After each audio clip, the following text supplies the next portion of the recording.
Hundreds feared death in Libya's massive flood. Plus, anticipation grows as KUCHING awaits AGONG'S arrival.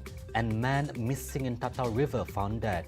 Good evening, you're now with me, Lorenzo Isaac, and you're watching TVS Nightline.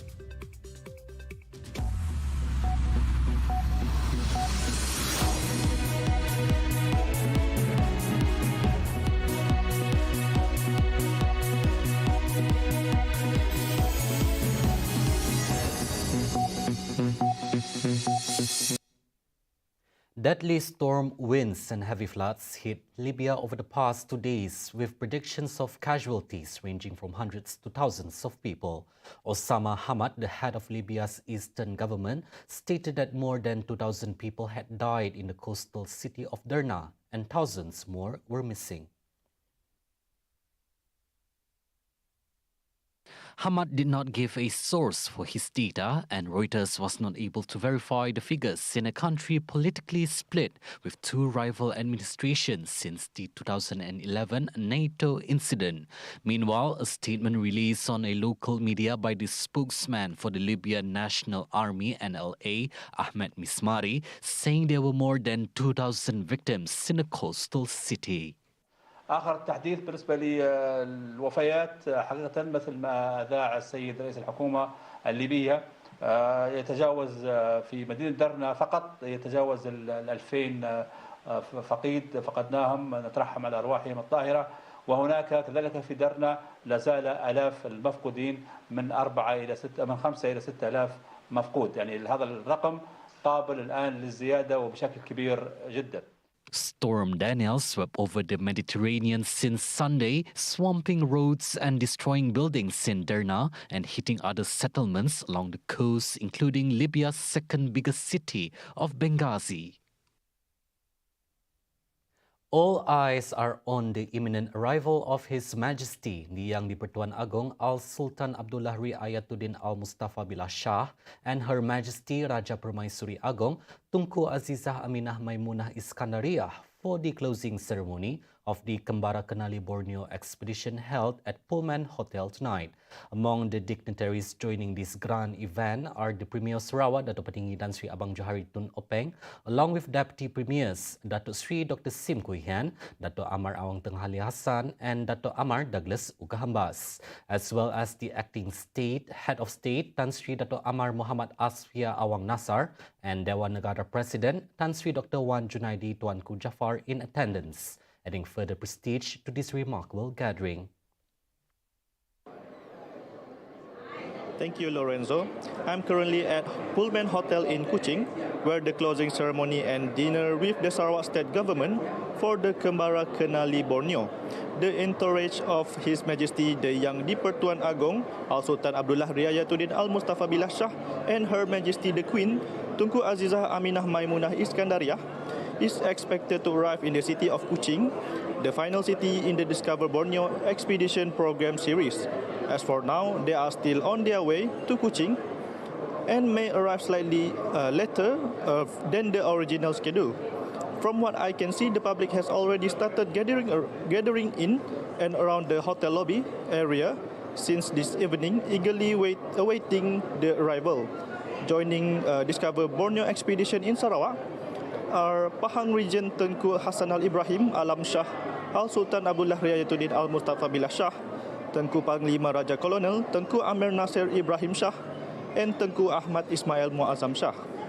The Discover Borneo will conclude its journey in Teluk Melano, Southern Sarawak tomorrow, after commencing their exploration from Tawau Sabah on the 3rd of September. That's all I can share for now. I will provide further updates as they become available. I'm Burhanuddin Kamel and cameraman Muhammad Rafiq reporting for TVS Kuching. Now back to the studio. A man who was reported missing after reportedly falling into the TATAU River last Sunday has been found dead. A spokesperson for the Sarawak Fire and Rescue Department Bombas said the body of Ihrahani Kasim, aged 36, was found floated by fishermen at around 4:40 p.m. near the Batang TATAU Bridge, approximately 2 kilometers from where he was last seen. The victim's body was fished out by the search and rescue operation team before handed it over to the police for further action. The search operation concluded at 6 p.m. on Tuesday, September 12. Previously, Ihrahani was reported missing after falling into the river around 11 p.m. on September 10. The incident was witnessed by the victim's brother-in-law, who subsequently initiated a search with other family members. The search and rescue operation was activated on Monday.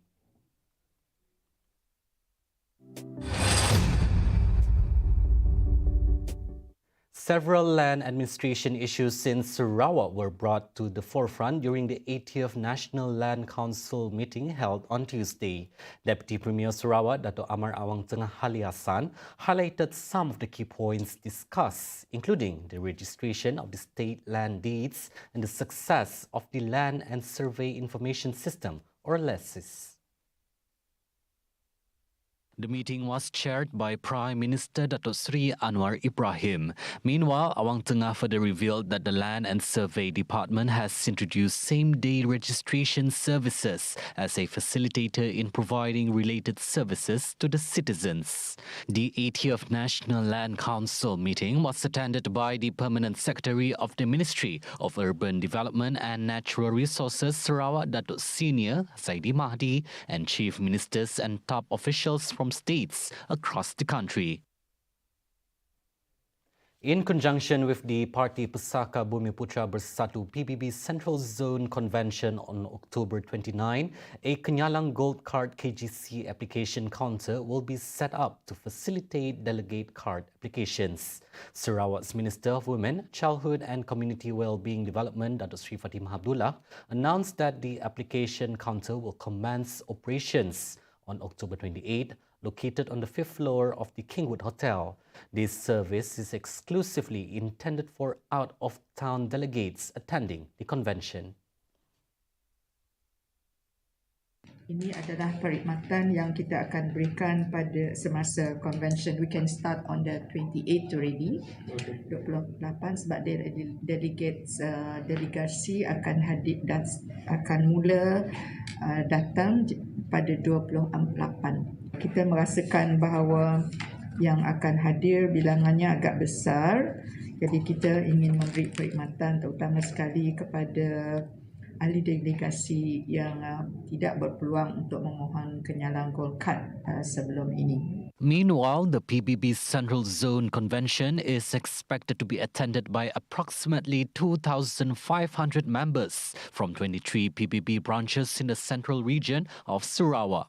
Fatimah, leading the Hospitality and Exhibition Committee, highlighted that applicants, especially delegates eligible for KGC, will have the opportunity to receive their cards on the same day. Juga sesiapa yang telah memohon untuk kenyalang Gold Card sebelum ini dan belum mendapat kad mereka juga boleh bertanya dan kita akan lihat dalam sistemnya supaya mereka juga akan dapat kenyalang Gold Card mereka. As of August 31st, 2023, the latest KGC statistics comprises a total of 319,099 individuals have applied for the KGC since 2020, with 276,543 cards already printed. During the same period, 264,941 KGC cards have been distributed, with Sibu 35,282, Muka 11,673, Kapit 15,042, and Serkai 14,218, contributing to the numbers. Meanwhile, Sarawak's Women, Childhood and Community Wellbeing Development Minister Dato' Sri Fatimah Abdullah also hopes for greater involvement from private and commercial entities to become strategic partners of the Kenyalang Gold Card KGC throughout Sarawak. As of now, Fatimah revealed that a total of 458 corporate bodies, private entities and companies have come forward to become strategic partners of the KGC. Kami sangat berterima kasih kepada badan-badan korporat, badan swasta, kemudian syarikat-syarikat yang telah tampil untuk menawarkan diskaun untuk perkhidmatan ataupun untuk barangan yang mereka jual seperti apa nama yang jual cermin mata misalnya yang sangat diperlukan. Kemudian perkhidmatan untuk gigi atau kita berharap lebih ramai lagi syarikat yang dan juga agensi ataupun badan-badan tertentu pihak swasta, pusat komersial menjadi rakan strategik kita. The 50th anniversary celebration of the Sarawa School Sports Council has been identified as a vital stepping stone for Sarawak's athletes to prepare themselves for the upcoming Malaysia Games Sukma in 2024. Sarawak's Minister of Tourism, Arts and Culture as well as Minister of Youth and Sports Sarawak Datuk Sri Abdul Karim Rahman Hamzah stressed that such large-scale sports competition serves as a platform to unearth and nurture new talents as reinforcements for the existing athletes. His text speech was read by Deputy Minister of Tourism, Arts and Culture, Datuk Sebastian Ting Chiu Yu. Meanwhile, Abdul Karim also expressed his hope that the athletes would maintain their momentum as they represent Sarawak in the upcoming Malaysian School Sports Council sports event in Negeri Sembilan from October 13 to 20th, 2023. Ketika itu bintang-bintang ini adalah wakil kita semua, wakil Sarawak. Semoga semangat, jangan agi itu, agi delapan, agi itu, agi delapan. Terima kasih dan doakan fly, penyalan fly, fly high. Terima kasih. Teruslah berkembang dan semasa kejohanan oleh raga Majlis Sultan Sekolah Malaysia pada 13 hingga 20 Oktober 2023 di Negeri Sembilan nanti. The tournament is a collaborative effort by the Sarawak Sports Corporation SSC, which has received participation from 14 contingents, including 12 teams from the Sarawak School Sports Division, SMK Tabuan Jaya, and the Malaysian Sports School Sabah as invited teams. A total of 929 athletes will participate in various categories in 19 sports events will be contested over 4 days from September 11 to 14. Adding further, 18 former national and state athletes from Miri will participate in a torch lighting ceremony as part of the opening ceremony. In a significant milestone for healthcare excellence in the Asia-Pacific region, Sarawak Heart Centre has been acknowledged as one of the foremost specialist hospitals, cementing its reputation as a world-class destination for cardiac care and treatment. Sarawak Deputy Premier Datuk Sri Dr. Sim Kui Hian said this recognition places it among the elite echelons of specialist hospitals in the Asia-Pacific region. Do you know that out of the top 100, our heart center is the only one from the public hospital in Malaysia making it? If the federal government has given us adequate funding every year, right, I am very confident that our heart center can be in the top 10, like in Singapore Heart Center sitting at the 3rd. In addition, Dr. Sim said this recognition is the result of support from the Sarawak government and related parties such as non-governmental organizations, NGOs, private parties, medical experts and patients. The Sarawak Heart Centre has successfully treated more than 245,000 patients in Sarawak since its establishment 22 years ago. Hence, this recognition further underscores Sarawak's emergence as a hub for world-class healthcare. Sarawak will emerge as the green hydrogen hub in the region by 2027. Economy Minister Rafizi Ramli stated that the milestone is only a reach away and can be achieved through 3 integrated projects, including a hydrogen manufacturing facility in KUCHING for domestic consumption. In a statement, Rafizi said hydrogen energy is one of the key renewable energy that is being explored by Malaysia through the development of the Sarawa Hydrogen Home as announced through the National Energy Transition Roadmap, NETR. Hence, he assures that the federal government, through his ministry, will be providing full support for the Sarawak government through its subsidiary, SEDC Energy Senjam Berhad, as a strategic partner spearheading the initiative. This is part of the government's initiative to increase the capacity of renewable energy and one of the 17 key elements in the mid-term review of the 12th Malaysia Plan that is more inclined towards the high growth, high value impact towards the country, particularly in energy transition. Coming up next, Malaysian caught for suspicion of espionage and US explorer rescued from Turkish cave. Stay tuned.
Welcome back. The Ministry of Higher Education will provide research matching grants between the industry and university teaching hospitals (HPUs) starting next year. Its Minister Datuk Seri Mohamed Khalid Noordin said that these matching grants aim to enhance research activities and collaboration in the field of medical research. Di peringkat kementerian juga, kita sedang akan memperkenalkan beberapa pendekatan baru dalam soal penyelidikan bersama antara industri dengan universiti di mana grant-grant pemadanan akan disediakan, bukan saja dalam konteks penyelidikan perubatan lah, tapi dalam semua, supaya seperti yang telah saya katakan, soal kerjasama dengan industri bukan saja bagi maksud tujuan kebolehpasaran graduan, tapi penting juga dari segi penyelidikan. He told this to reporters after officiating the Research Carnival of the University Malaya Medical Centre, PPUM 2023 in Petaling Jaya, Selangor on Tuesday. He highlighted that the Ministry of Higher Education is set to present a strategic paper on the dual focus. First, a review of the ministry's policies concerning startups within higher education institutions. And second, the implementation of more effective strategies and investment to foster the growth of startups. The ultimate goal is to transform these startups into valuable contributors to the national economy. Khalid also acknowledged that PPUM's research endeavors have the potential to enhance healthcare services and drive advancement in technology, making them more effective and efficient. The PPUM Research Carnival theme Evidence-Based Medicine Towards Quality Care and Hospital Efficiency is an initiative to strengthen and promote research activities among PPUM members. A Malaysian citizen has been arrested in Oslo, Norway, believed to have been involved in espionage activities. It was confirmed by the Ministry of Foreign Affairs through the Malaysian Embassy in Stockholm, where the embassy is now in close contact with the local authorities to obtain more information on the matter. Wisma Putra released a statement saying the ministry will continue to monitor and will provide appropriate consular assistance if needed. Multiple international media agencies reported a 25-year-old Malaysian student in Norway was arrested by local authorities on suspicion of espionage, including illegal eavesdropping through various technical devices. Based on the report, the Norwegian police intelligence claimed that the man attempted to spy on the Prime Minister's office, the Ministry of Defense, and other government offices in Oslo. The man has now been charged in court following his actions in carrying out espionage and intelligence operations against the country. Now moving on, the Department of Islamic Development Malaysia JAKIM has unveiled a series of strategies aimed at maintaining the dynamic, relevant and efficient nature of Malaysia's Halal Certification process to effectively address future challenges and demands. As a result, Malaysia's Halal Certification must align with international standards to meet evolving global demands and regulatory requirements. Minister in the Prime Minister's Department for Religious Affairs, Datuk Dr. Muhammad Naim Mokhtar, stated that JAKIM is committed to standardizing halal requirements globally, spanning various countries and industries. Furthermore, they intend to promote transparency and traceability by leveraging technologies like blockchain to oversee the entire supply chain and educate consumers about a product's halal status. He noted that JAKIM should engage in research and innovation to tackle challenges and seize opportunities in halal certification. This effort aims to cater to the requirements of various industries such as cosmetics, pharmaceuticals, and medical devices. He made these remarks during the Global Halal Summit 2023, initiated by the Prime Minister Dato Seri Anwar Ibrahim on Tuesday.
And now moving on to international affairs.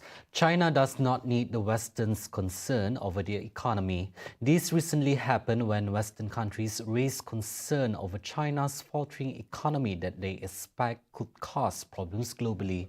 Its foreign minister, Mao Ning, denied all of these allegations. 我想强调的是，中国经济韧性强、潜力大、活力足、长期向好的基本面没有改变。我们有信心、有能力推动经济持续健康发展。中国将坚持高水平对外开放，与世界各国加强互利合作，分享发展红利，将为中国的发展，将为亚洲邻国和世界带来更多的机遇。 Allegations of China's declining economy came from prolific individuals from the US and Australia. US President Joe Biden coined China's economic situation at a crisis, while Australian Treasurer Jim Chalmers said the country's economy could weigh on their economy. These allegations may have stemmed from China's economic recovery following 3 years of harsh restrictions due to the COVID-19 outbreak. This has caused weak consumer spending and property downturn. In another development, Beijing has reiterated its commitment to maintaining peace and stability on the Korean peninsula. This comes in response to South Korean President Yoon Suk-yeol's call for China to play a responsible role in addressing North Korea's nuclear and missiles concerns. Its Foreign Ministry spokesperson Mao Ning stated that Yoon and Chinese Premier Li Qiang had discussed the matter during a brief meeting on the sidelines of the G20 summit recently. 两国领导人，中韩两国领导人在会见中确实谈到了朝鲜半岛问题。中方重申了支持半岛南北双方和解合作，主张维护朝鲜半岛和平稳定的原则立场，表示愿意继续致力于劝和促谈。 She added that China and North Korea are friendly neighbors linked by mountains and rivers. At present, the relationship between China and North Korea are progressing positively. When asked by reporters regarding the potential meeting between Chinese President Xi Jinping and North Korean leader Kim Jong-un, Mao stated that she has no information to share. These statements came in the context of Kim's visit to Russia, during which the Kremlin had previously announced comprehensive discussion between Kim and President Vladimir Putin, despite Washington had cautioned against them reaching an arms agreement. An international team of rescuers have successfully rescued a U.S. explorer who spent 9 days trapped deep in the narrow tunnels of a Turkish cave with internal bleeding. Mark Dickey, a 40-year-old explorer, was reported to have developed stomach problems while examining the depths of the Morka cave, a remote complex of twisting underground passageways in southern Turkey's Taurus Mountains. The cave, being Turkey's third deepest, reaches nearly 1.3 kilometers below ground at its lowest point, and according to rescuers, it was one of the largest and most complicated underground rescue operations ever mounted. Hungarian anesthesiologist Sofia Zador, who had been in the cave for 7 days to help Dickey, said the cave's terrain was difficult to navigate due to small narrow passages and muddy shafts. This was the first big rescue for me as a doctor, and this was the first time that I had been this long in a cave, basically. This is quite a difficult cave because there are some small narrow passages and the shafts are quite muddy, so it's not the easiest cave to travel. Meanwhile, he said the biggest challenges for the rescuers were the steep vertical sections and navigating through mud and water at low temperatures in the horizontal sections.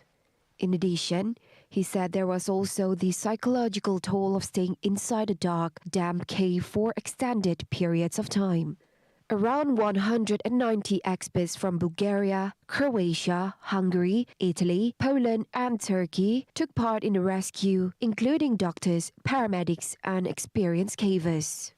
The team, comprised of a doctor and 3 to 4 other rescuers, took turns staying by his side at all times.